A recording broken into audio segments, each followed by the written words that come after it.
There is a specific kind of tiredness that doesn't show up on any medical chart.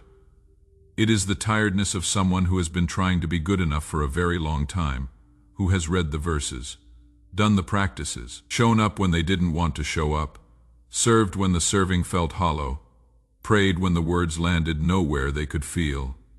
You know the moment I mean, that Sunday morning when you are getting ready for church and somewhere between the bathroom mirror and the car door, something in you just deflates. Not with anger, not with doubt exactly, just with a kind of gray heaviness that has no name. The moment in a worship service when everyone around you seems to be experiencing something, and you are standing there going through the motions, wondering what is wrong with you that you cannot feel it anymore. The tightness in your chest when another sermon starts with what you need to do more of. Pray more, trust more, give more, surrender more. The quiet shame of sitting with a passage you have read 100 times and feeling nothing. Not even doubt, just absence. The way you have started reading Christian books and underlining things that used to light something up in you, and now you are just underlining because you are supposed to. If you have felt this, you are not broken. You are not losing your faith. You are paying attention to something real. There is a verse that has probably been quoted at you many times in this condition. Jesus saying, "Come to me all who are weary and burdened, and I will give you rest. Take my yoke upon you." And if you are honest, every time you hear it, some part of you thinks, a yoke is a harness. He is asking me to carry something else. I am already so tired, and the invitation to rest comes with a piece of equipment attached. What if the problem isn't your faith? What if the problem is that no one ever told you what a yoke actually meant to the people who first heard this? Because when I understood it, really understood it, something I had been carrying for years finally came off. Let me show you what I found. Marcus spent 22 years in pastoral ministry, not as a volunteer, as the person people called when their marriages were ending, their children were leaving the faith, their diagnoses came back wrong. He was the one who showed up. He was also the one who had, somewhere around year 15, stopped being able to pray without a script. Not because he stopped believing, because somewhere along the way, prayer had become a performance he gave before an audience he couldn't disappoint. When he told me this, he said something I haven't stopped thinking about. He said, "I think I have been carrying a yoke that Jesus never put on me. I just don't know how to put it down." He was more theologically precise than he knew. In first-century Judaism, a rabbi's yoke wasn't a metaphor for difficulty. It was a technical term.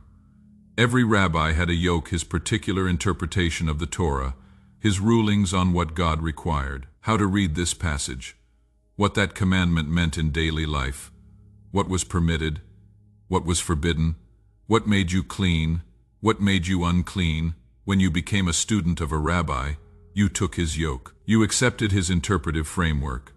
You lived inside his reading of what God was asking, and different rabbis had very different yokes. The Pharisees' yoke was famously heavy, not because they were villains they were trying to protect the law through elaborate fences, but the accumulation of 613 commandments plus oral tradition plus interpretive rulings created something almost impossible to carry. And if you couldn't carry it perfectly, you were out. Unclean, not enough. Most of the people listening to Jesus that day knew this weight intimately. They had been measured against a yoke and found wanting, not because God had measured them, because a system had. And into that exhaustion Jesus said, "Come to me, not try harder, under a better system. Not here are the corrected rules, come to me, and what I offer you, my yoke." My reading of what God actually requires is different in its fundamental nature from what you have been carrying. For my yoke is easy. The Greek word is krestos kind, fitted to the one bearing it, suited to your actual size. A well-made yoke in the ancient world was cut for the specific animal. If it chafed, the carpenter hadn't done the work properly. The yoke that fit felt, paradoxically, lighter than carrying the weight on an uneven shoulder. Jesus isn't offering you less to carry. He is offering you a yoke that was cut for you. And here is the detail that keeps returning to me. Before his ministry, Jesus was a tekton, a craftsman. Someone who worked with wood, who made things for people to use with their hands and their bodies. He had, in all likelihood, made yokes, had measured animals, stood in the workshop and understood what fit meant, what designed for you meant. had seen what a poorly fitted yoke did, how it blistered, how it redistributed weight wrong, how it exhausted the animal faster than the load itself.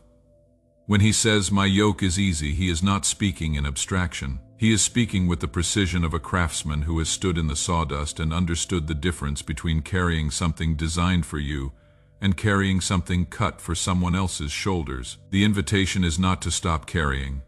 It is to stop carrying something that was never cut for you. And if it has been chafing for years, if the spiritual life you have been trying to maintain has left marks that look less like growth and more like damage, the chafing is not evidence that you are too weak. It is evidence that the yoke wasn't fitted. Marcus sat with this for 3 days before he said anything. Then he called and said, "I have been carrying the Pharisees' yoke my entire ministry. I thought it was God's." The pattern runs deeper than one passage. Watch what Matthew does with this same contrast. Just 2 chapters later, Jesus is watching the Pharisees in Matthew 23, and he says something stunning. He says they tie up heavy burdens, hard to bear, and lay them on people's shoulders, but they themselves are not willing to move them with their finger. He is describing the mechanics of a particular kind of spiritual authority. The authority that defines what God requires without inhabiting the requirement itself. That loads you with the standard and then watches to see if you can maintain it. You have likely experienced this, not necessarily from a Pharisee, maybe from a pastor whose theology was technically correct, but whose care for you was conditional on your performance. Maybe from a church culture where your worth was measured by your attendance, your tithing, your visible sanctity. Maybe from your own internal voice, which absorbed the standard so completely that it became indistinguishable from God's voice.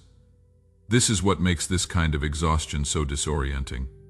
The yoke wasn't put on you by God, but it has been speaking in God's register for so long that you cannot find the seam between the two. My beloved, I want to stay with that for a moment because I think it is the most important thing in this entire conversation.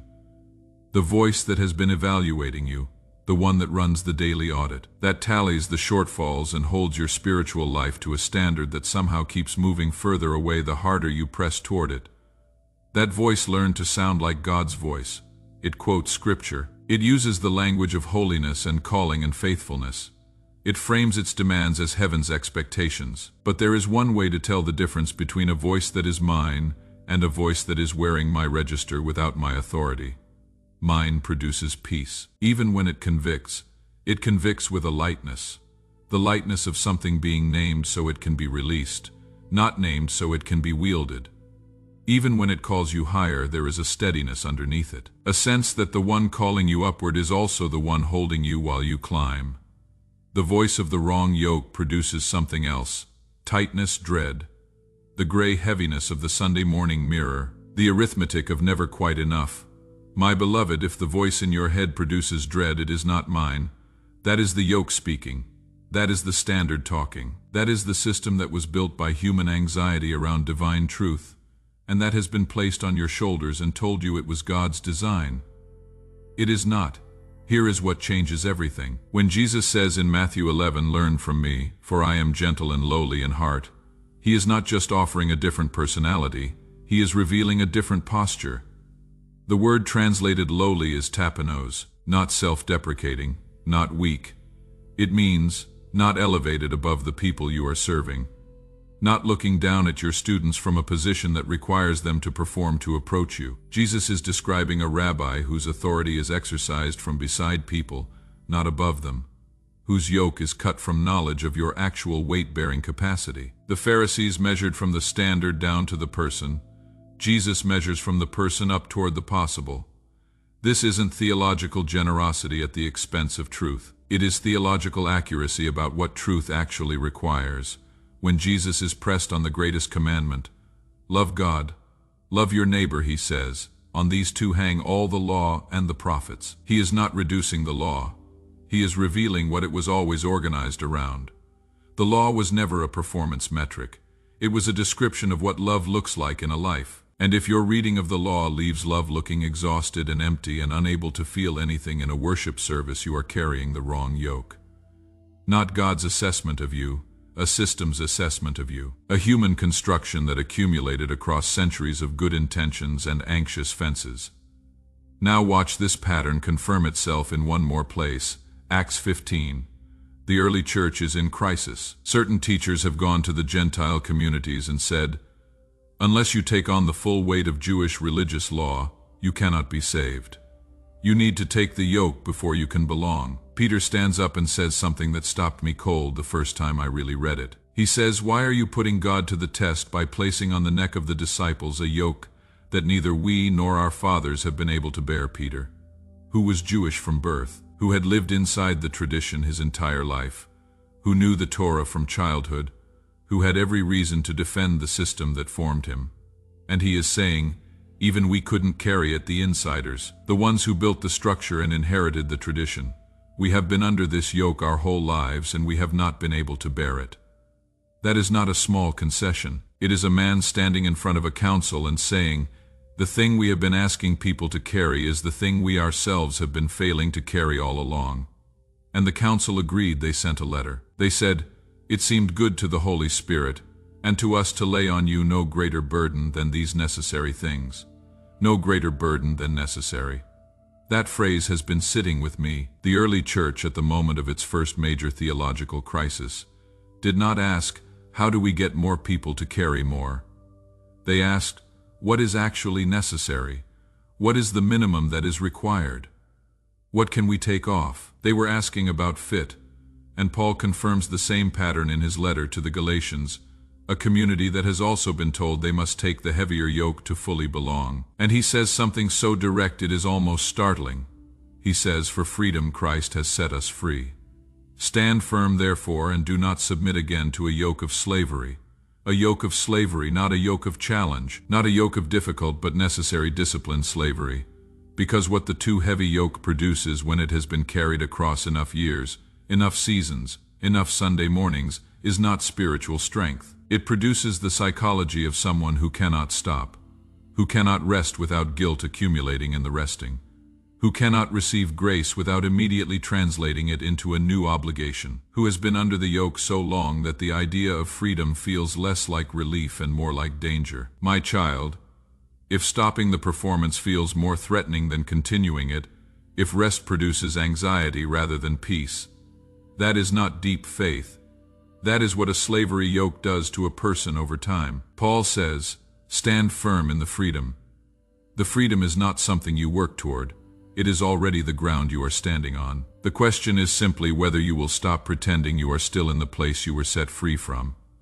And this is why the exhaustion you are carrying is not a private failure. It is the natural result of a community that has, across generations, continued adding to the burden rather than asking what is actually necessary, that has measured faithfulness by addition rather than by fit. You are allowed to put it down, not because God's requirements don't matter, because God's requirements were never that.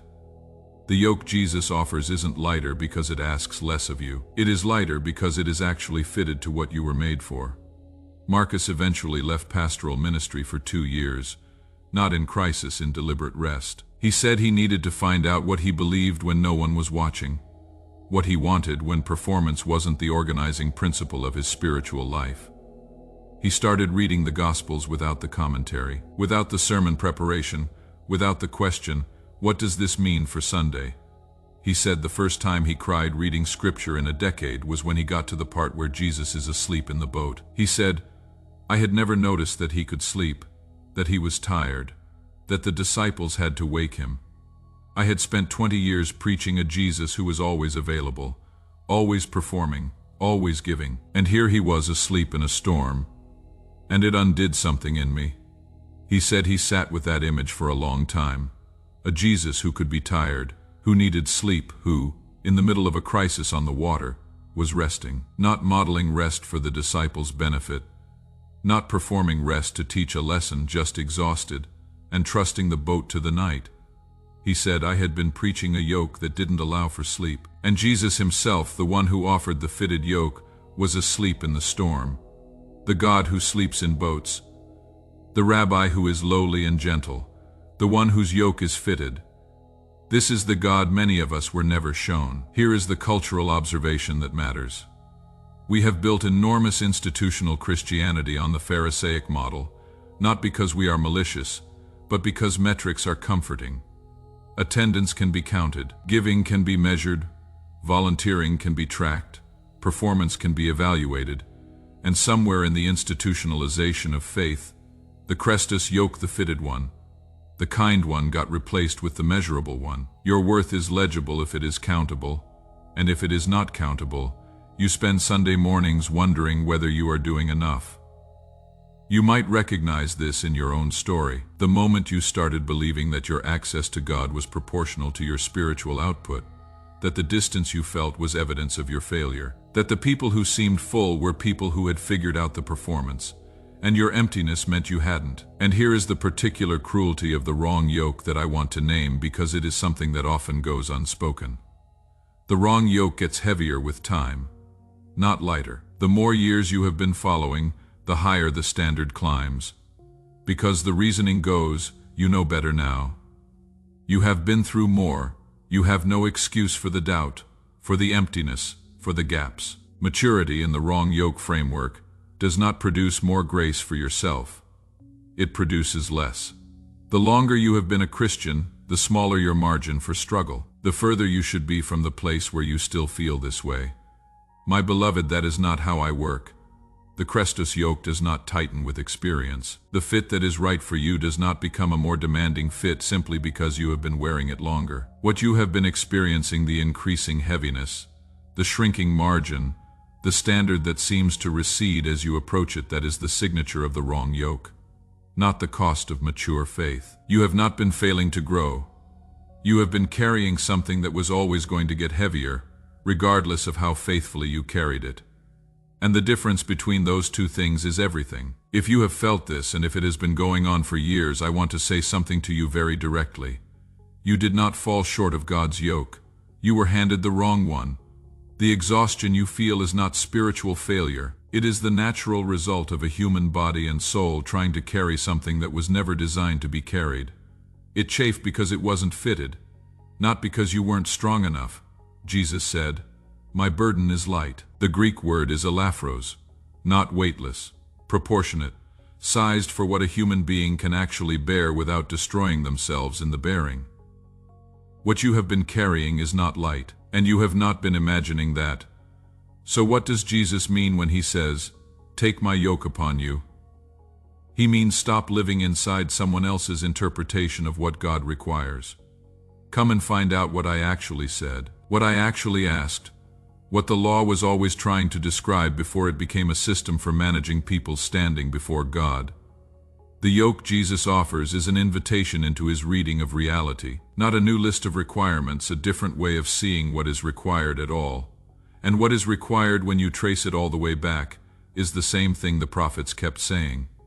Do justice, love kindness, walk humbly, not perform justice publicly while exhausted, not produce kindness metrics, not demonstrate humility in ways that can be observed and evaluated, just walk with someone who walks beside you, not above you, in a yoke that was cut for your specific shoulder.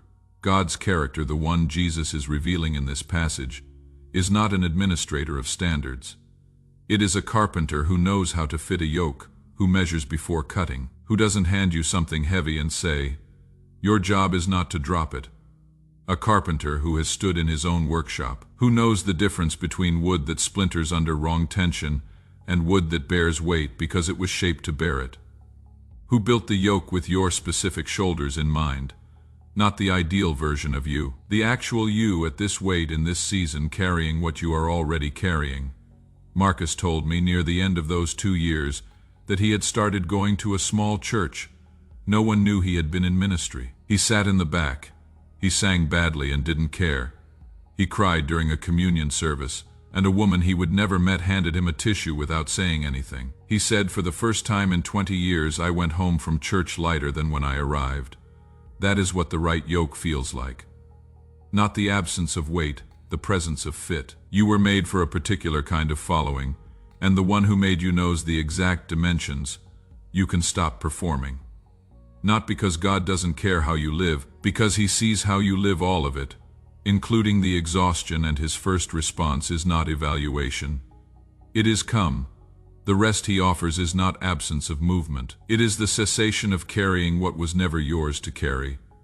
His yoke is Christus, fitted, kind, suited to you specifically, not the ideal version of you. To you tired, in the car getting dressed Sunday morning, not feeling it. My child, before you leave this, hear this one thing. The love for God that kept you showing up through years of the wrong yoke is not nothing. It is in fact extraordinary. You have been faithful to something that was costing you more than it should have.